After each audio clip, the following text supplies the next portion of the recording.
Kemudian Nabi Elisa memanggil salah seorang dari rombongan Nabi dan berkata kepadanya, "Ikatlah pinggangmu, bawalah buli-buli berisi minyak ini, dan pergilah ke Ramot Gilead. Apabila engkau sampai ke sana, carilah Yehu bin Yosafat bin Nimsi. Masuklah, ajak dia bangkit dari tengah-tengah temannya, dan bawalah dia ke ruang dalam. Kemudian ambillah buli-buli berisi minyak itu, lalu tuangkan isinya ke atas kepalanya, dan katakan, beginilah firman Tuhan, telah kuurapi engkau menjadi raja atas Israel. Sesudah itu, bukalah pintu, larilah, dan jangan berlambat-lambat." Lalu nabi muda itu pergi ke Ramot Gilead. Setelah ia sampai, maka tampaklah panglima-panglima tentara sedang duduk berkumpul. Lalu ia berkata, "Ada pesan kubawa untukmu ya Panglima." Yehu bertanya. "Untuk siapa dari kami sekalian?" Jawabnya, "Untukmu ya Panglima." Lalu bangkitlah Yehu dan masuk ke dalam rumah. Nabi muda itu menuang minyak ke atas kepala Yehu serta berkata kepadanya, "Beginilah firman Tuhan, Allah Israel. Telah kuurapi engkau menjadi raja atas umat Tuhan, yaitu orang Israel. Maka engkau akan membunuh keluarga tuanmu Ahab, dan dengan demikian aku membalaskan kepada Izebel darah hamba-hambaku, nabi-nabi itu, bahkan darah semua hamba Tuhan. Dan segenap keluarga Ahab akan binasa. Dan aku akan melenyapkan daripada Ahab setiap orang laki-laki, baik yang tinggi maupun yang rendah kedudukannya di Israel. Dan aku akan memperlakukan keluarga Ahab sama seperti keluarga Yerobeam bin Nebat dan sama seperti keluarga Baesa bin Ahia. Izebel akan dimakan anjing di kebun di luar Israel, dengan tidak ada orang yang menguburkannya." Kemudian nabi itu membuka pintu lalu lari. Apabila Yehu keluar mendapatkan pegawai-pegawai tuannya, berkatalah seorang kepadanya, "Apa kabar? Mengapa orang gila itu datang kepadamu?" Jawabnya kepada mereka. "Kamu sendiri mengenal orang itu dengan omongannya." Tetapi mereka berkata, "Dusta! Cobalah beritahu kepada kami." lalu katanya, "Begini-beginilah dikatakannya kepadaku. Demikianlah firman Tuhan. Telah kuurapi engkau menjadi raja atas Israel." Segeralah mereka masing-masing mengambil pakaiannya dan membentangkannya di hadapan kakinya begitu saja di atas tangga. Kemudian mereka meniup sangkakala serta berseru, "Yehu Raja!"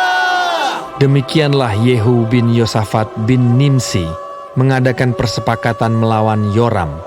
Adapun Yoram sedang berjaga-jaga di Ramot Gilead, bersama-sama dengan segenap orang Israel menghadapi Hazael, Raja Aram. Tetapi Raja Yoram sendiri telah pulang ke Yisrael, supaya luka-lukanya diobati, yang ditimbulkan orang Aram pada waktu ia berperang melawan Hazael, Raja Aram. Yehu berkata, "Jika kamu sudah setuju, janganlah biarkan siapapun meloloskan diri dari kota untuk memberitahukan hal itu ke Yisrael." Kemudian Yehu naik kereta dan pergi ke Yisrael, sebab Yoram berbaring sakit di sana. Juga Ahazia, Raja Yehuda, datang menjenguk Yoram. Ketika penjaga yang sedang berdiri di atas menara di Yisrael melihat pasukan Yehu datang, berserulah ia, "Ada kulihat suatu pasukan!" Berkatalah Yoram, "Ambillah seorang penunggang kuda, suruhlah ia menemui mereka serta menanyakan, apakah ini kabar damai?" Lalu pergilah penunggang kuda itu untuk menemuinya dan berkata, "Beginilah, tanya raja, apakah ini kabar damai?" Jawab Yehu, "Damai? Bukan urusanmu. Baliklah, ikutlah aku." dan penjaga itu memberitahukan, Suruhan sudah sampai kepada mereka, tetapi ia tidak pulang. Disuruhnyalah penunggang kuda yang kedua, dan setelah sampai kepada mereka, berkatalah ia, Beginilah tanya raja, apakah ini kabar damai? Jawab Yehu, Damai? Bukan urusanmu. Baliklah, ikutlah aku. dan penjaga itu memberitahukan, Sudah sampai ya kepada mereka, tetapi ia tidak pulang. Dan cara macunya adalah seperti cara Yehu, cucu Nimsi memacu. Sebab ia memacu seperti orang gila. Sesudah itu berkatalah Yoram, Pasanglah kereta. lalu orang memasang keretanya.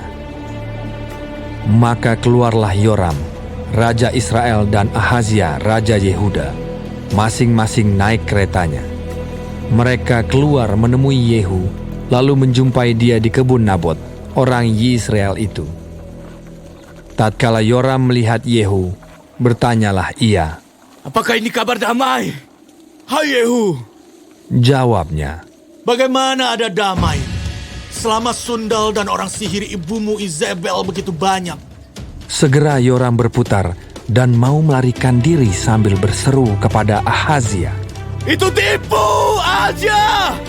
Tetapi Yehu menarik busurnya dengan sepenuh kekuatannya, lalu memanah Yoram di antara kedua bahunya, sehingga anak panah itu menembus jantungnya.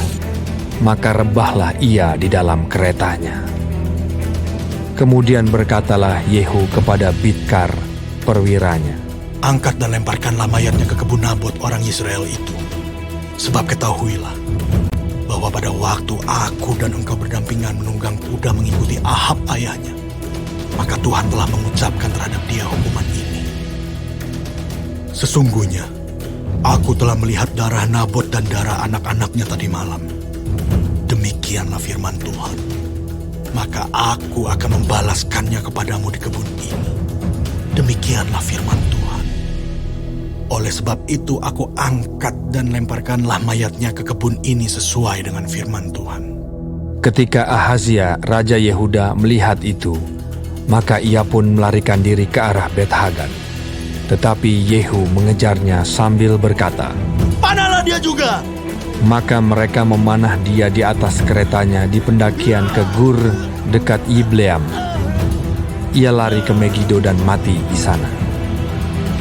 Para pegawainya mengangkut mayatnya ke Yerusalem, lalu mereka menguburkan dia dalam kuburnya sendiri, di samping nenek moyangnya di kota Daud.